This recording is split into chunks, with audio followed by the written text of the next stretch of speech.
tere! Mina olen Mariin ja selles lühivideos ma räägin teile, miks üldse kasutatakse vermikuliiti ja perliiti. Vermikuliit on selline hästi mõnus õhuline. Tema on siis puhas savimineraal ja kasutatakse ka perliiti, mis on siis vulkaaniline kivi. Ja siin on mitmeid võimalusi.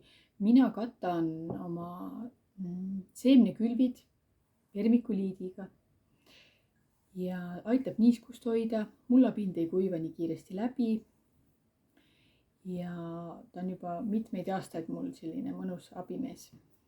Ja ka segatakse külvimulda sisse nii vermikuliiti kui perliiti, et see parandab kasvusubstraadi struktuuri.